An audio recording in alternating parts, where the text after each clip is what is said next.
आज हम लोग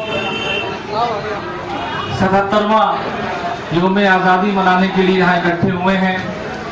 आज ही के दिन 15 अगस्त 1947 को हमारा देश आज़ाद हो गया था। बरसों की लड़ाई हमारे बुजुर्गों ने लड़ी। ये देश कई सौ सालों तक गुलाम रहा। बार बार लोगों ने इसको आज़ाद कराने के लिए जद्दोजहद किया, लड़ाइयाँ लड़ी, वीडियो बनाने जिसके परिणाम स्वरूप 15 अगस्त 1947 को हमारा देश आज़ाद हुआ और अंग्रेजों को ये देश छोड़ के भागना पड़ा।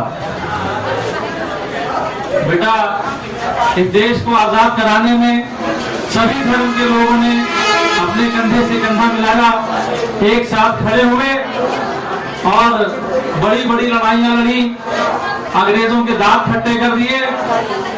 नौजवानों ने 20-20 साल के नौजवान फांसी के फंदों पर लटक गए। मजबूर होकर अंग्रेजों को ये देश छोड़ना पड़ा।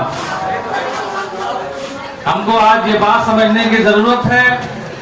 15 अगस्त यौम आज़ादी का ये पैगाम भी है कि जब तक हम एक हैं तब तक हम मजबूत हैं।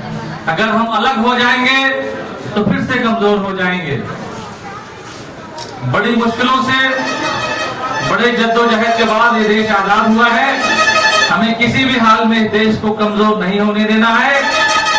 फिरका परस्ताते, चाहे वो किसी धर्म की हो, कोई हमें हिंदू के नाम पे बांटना चाहता है, कोई हमें मुसलमान के नाम पे बांटना चाहता है, कोई हमें जात बिरादरी के नाम पे बांटना चाहता है। लेकिन हम ये कहना चाहते हैं, सबसे बड़ा धर्म राष्ट्र प्रेम है। और जहां राष्ट्र की बात आ जाएगी, हम सभी लोग सच्चे हिंदुस्तानी हैं। ना हम हिंदू हैं, ना हम मुसलमान हैं, ना हम सिख हैं, ना हम ईसाई हैं। हम सच्चे हिंदुस्तानी हैं, एक सच्चे भारतीय हैं। हमें ये समझने की जरूरत है। मैं तो ये कहता हूं कि अगर कोई अच्छा देशभक्त है तो वो एक अच्छा धार्मिक इंसान भी होगा। जो जिस धर्म का मानने वाला है उसे उस धर्म का पालन अच्छे से करना चाहिए। कोई हिंदू है तो उसे सुबह उठकर मंदिर में पूजा करनी चाहिए। कोई मुसलमान है तो उसे सुबह उठकर मस्जिद में नमाज पढ़नी चाहिए। ये उसका धार्मिक दायित्व है। इसकी स्वतंत्रता हमारा संविधान हमें देता है।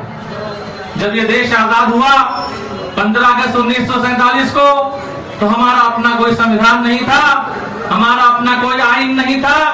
अंग्रेजों का बनाया हुआ कानून हमारे ऊपर राज था। तो हमारे बड़ों ने ये सोचा कि हमारा देश आजाद हो गया है तो हमें एक आजाद कानून भी मिलना चाहिए, हमें एक स्वतंत्र संविधान भी मिलना चाहिए। इसके लिए समितियों का गठन किया गया, जिसमें मुख्य रूप से बाबा भीमराव अम्बेडकर जी उस समिति के जो ड्राफ्टिंग समिति उसके अध्यक्ष मनोनीत हुए थे। मैं सलाम पेश करना चाहता हूं बाबा भीमराव अम्बेडकर जी को, उस संविधान सभा के सारे सदस्यों को, कि उन्होंने इतना खूबसूरत संविधान दिया हमारे देश को, जो एक धर्मनिरपेक्ष संविधान है। हमारे संविधान ने सभी को स्वतंत्रता का, एक समानता का अधिकार दिया।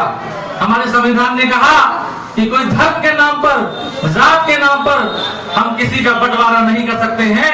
हमारे लिए सब भारतीय हैं और सभी के ऊपर समान कानून नाफिज होगा।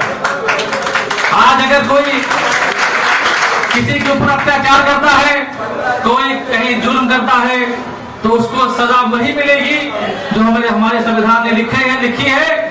धर्म के नाम पर, जात के नाम पर, संप्रदाय के नाम पर किसी को कोई छूट नहीं मिल सकती और ना ही किसी के साथ कोई ज्यादती हो सकती है। हम सभी को इस पे गर्व करना चाहिए कि हमारे देश के वो सपूत, जिन्होंने देश को एक धर्मनिरपेक्ष संविधान भी दिया और अपनी जानों की आहुतियां देकर इस देश को आजाद कराया, कम से कम हम उनकी कुर्बानियों को इतना तो याद रख सकते हैं कि उनके बताए हुए रास्ते पर चले।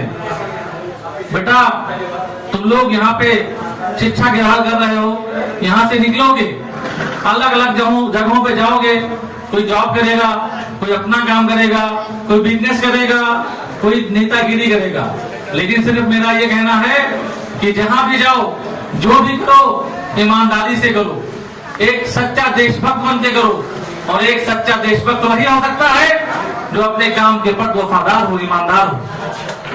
बेटा ज्यादा कुछ नहीं कहना, गर्मी ज्यादा है, काफी देर से तुम लोगों को इंतजार करना पड़ा, लेकिन सिर्फ यही कहना है कि हमें मिलजुल के रहना है, हमें एक साथ रहना है, हमें कंधे से कंधा मिलाकर रहना है। हम दिवाली में मिठाई खाएंगे, आप ईद में सेवइयां खाइए, हम मिलजुल कर एक दूसरे के त्योहारों को मनाएंगे। और जो हमारा अपना राष्ट्रीय पर्व है 15 अगस्त और 26 जनवरी, 15 अगस्त को हमारा देश आजाद हुआ और 26 जनवरी को हमारे देश का संविधान लागू हुआ। ये हमारा कॉमन पर्व है, ये किसी धर्म का पर्व नहीं है, ये समस्त हिंदुस्तानियों का पर्व है। इसे हमेशा ऐसे ही जोश खरोश से मनाते रहेंगे। बहुत बहुत शुक्रिया, बहुत शुक्रिया। हिंदुस्तान जिंदाबाद, संविधान जिंदाबाद।